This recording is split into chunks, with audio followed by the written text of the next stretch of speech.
the real reason you can't stop self-abusing, you can't stop being ensnared by lust, you can't stop, as the internet says, which is a really funny term, stop gooning, is because you don't actually have the desire to stop. You see, I've been doing coaching in this area for a very long time. I'm not just a Catholic men's fitness coach, but also a mentor, and specifically a very, very large demographic of my coaching clients are guys looking to overcome lust, pornography, etc. So I say this with a high degree of sympathy because I was once there. I was once severely addicted to pornography, ensnared by lust, engulfed in fornication, and it got so bad. Just as a means of full disclosure and full honesty, it got so bad that I experienced crippling erectile dysfunction. So I was, even in my late teens, early 20s, I was prescribed stuff like Viagra and Cialis. And I say this completely unashamed because I've been delivered from that by the grace of Jesus Christ. And am now, again, by his grace, by his light, through my obedience, have been able to cultivate, an incredible amount of chastity in my life, and specifically even within my marriage. Anyways, that's a story for a different day.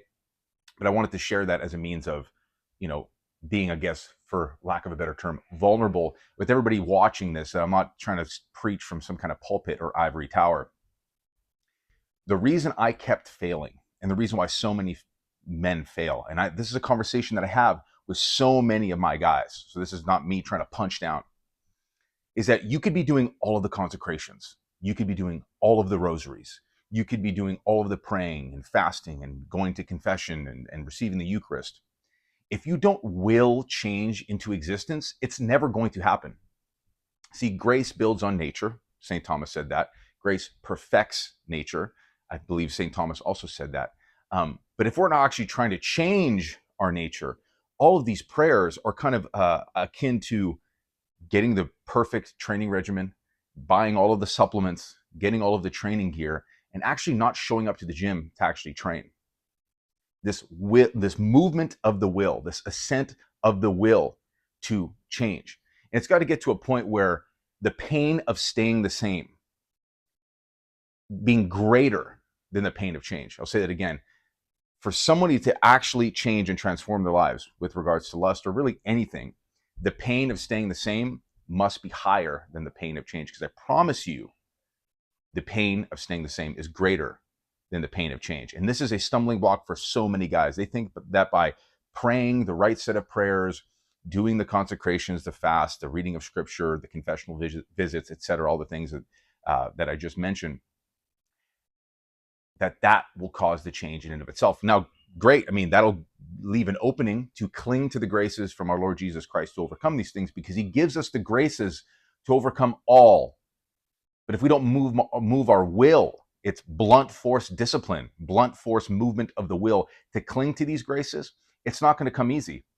And for many of us, it shouldn't come easy. And it's done so purposely by the Lord, because if he gave you this solution so easily, that was just neatly wrapped in this box. Some of us get that. That's fair.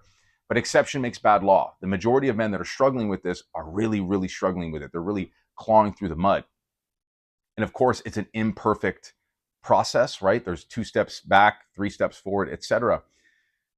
But what a lot of guys don't realize is that they need to want it more. They need to actually move their will to change.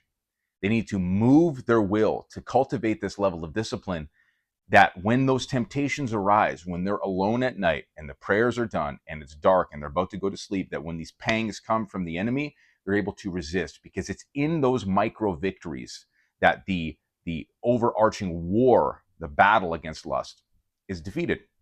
And if you can get through those first initial, rebounds of lust, because this is what's really interesting, and how it's kind of related to food and overeating as well, is that when you eat hyper palatable foods, you're eating fast food, you're eating junk food all the time, it tends to create this false appetite. So every day, because your body, your physiology is kind of used, your brain, this dopamine in your brain is used to those hyper palatable foods, you tend to crave them more. So you think that you're hungrier than you actually are.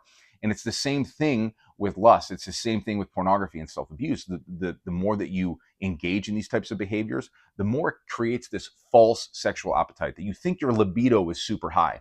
Guys, I'm here to tell you to don't listen to degenerate secular men's sexual health information, where a lot of this stuff you read online is that, okay, well, you need to goon because it's good for your prostate. That's garbage. Don't listen to that. You'll have wet dreams, nocturnal emissions, and it'll take care of itself. Okay, God knows what He was doing when He designed us. And the other one is that if you're not horny 24/7, then there's something wrong with you. I would venture to say that if you're horny 24/7, there is something wrong with you. You know, I'm a high test dude. I'm lifetime drug free. I lift a lot of weight. You know, I sleep reasonably okay for having three kids by the grace of God. And you know, there's an environment that has allowed me to cultivate a certain amount of testosterone. And I mean, I think it's fairly evident and fairly clear in the way that I speak and even my physique. That's not to be self-aggrandizing, but I'm not horny 24/7. Okay, is something wrong with me? I truly don't think so. But when I need that, it's there. Let's just put it that way. There is this integration. So chastity is like integrating sexuality into our personhood, where this degenerate modern men's sexual health, it becomes your personhood. That's not the point. That's not the point. It's an integration into your personhood. It is that perfection of grace building on nature that allows this integration to happen. But the missing link, and it might sound overly simplistic, and I don't mean to make it sound overly simplistic because it is a battle, but you're not actually going to have to want it. You're going to have to will it into existence, because some of us receive these graces to overcome it quite easily. I received the graces to overcome alcohol pretty freaking easily. When I first reverted to the church, to Catholic Church, and I prayed that rosary, it kind of just lifted off of me after years of struggle with it. Praise be to God. A lot of guys don't get this experience, but it's similar to that. And the same thing as it relates to self-abuse, gooning, if you will. You need to will this change into existence, much like you show up to the gym and you trudge through the mud, especially as a newbie at the beginning, and there's a lot of soreness, there's a lot of like a lack of motivation. But when motivation dissipates, you're still going to have to grab that gym bag and show up and do the work. And this is something that becomes kind of a frustrating conversation with some guys too, because they're doing all of the things on paper, but what they're missing is the desire in their hearts to actually change. It doesn't have to be like 100%, because part of you is always going to want to keep your sin. We always want a little bit of our sin to keep to ourselves, right? So the distribution might be 80-20, 80% desire to change, 20% you want to stay the same. That's pretty normal. I think all of us as fallen creatures want to keep our sin to ourselves. But we cannot underestimate the fact that you need to will this change into existence. Yes, it's hard. Yes, modern men have become so effeminate that we're at the behest of the feelings in our pee-pee. And honestly, that sounds like it's punching down, but there is an element of shame that a lot of guys need to feel and experience from somebody that actually cares. I give a crap. I wouldn't have gotten into this line of work a number of years ago if I didn't care. I genuinely care about men. But it's not just about giving a guy a pat on the head and telling him to pray harder. It's telling him, hey, dude, grab him by the scruff of his shirt, scruff of his neck, saying, listen, you're being weak. You're not actually willing this change into existence. You're expecting these prayers, these rosaries, these confessional visits, which all these things are a must. You need them. You need to maintain your state of grace. You need to pray. You need to do all of these things, cultivate this interior life, live this sacramental life. But if you don't actually want to change, you're never going to change. Because when the devil comes to you and knocks on your door in the middle of the night, you're going to goon. You're going to fall. The pain of staying the same is greater than the pain of change. And if you don't will the change into existence, it's never going to happen. You can have all the porn blocking software in the world, all the prayers, everything, the community, but inside of you, if that will is not there, and I know I've repeated myself multiple times, but if there's one thing I know about myself and most guys, that we're a little retarded, and we need these things like really spelled out. We almost need our hands held. We need to be bludgeoned over the head with the truth. You are going to need to actually will the change. Cultivate that actual discipline, because if you have none, you're going to continue to fall. And that's effeminacy, is the inability to do things that are arduous. It has nothing to do with a feminine nature. This is a modern world. When you say effeminate, they're like, you mean feminine?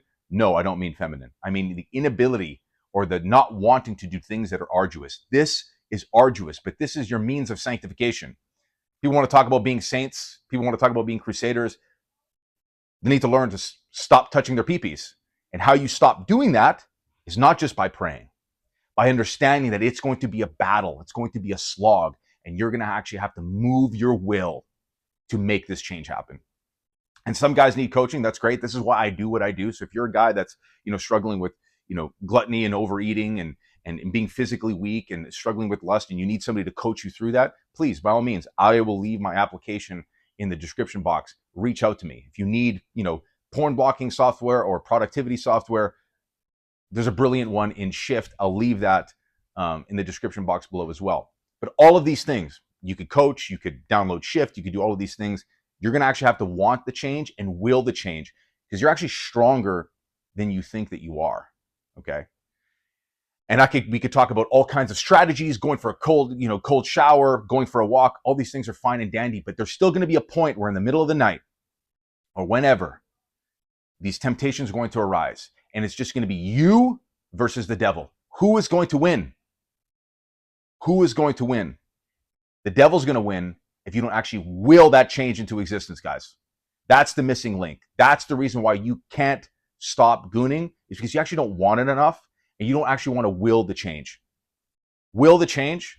Start with that desire, and in that will to change, that opening to cling to God's grace to overcome is going to be there for you. That's it. You have to fight against it. All right, guys. Glory to Jesus Christ. Again, if you need help with this, I'll leave my coaching application link in the description box below. That's all. Stop gooning.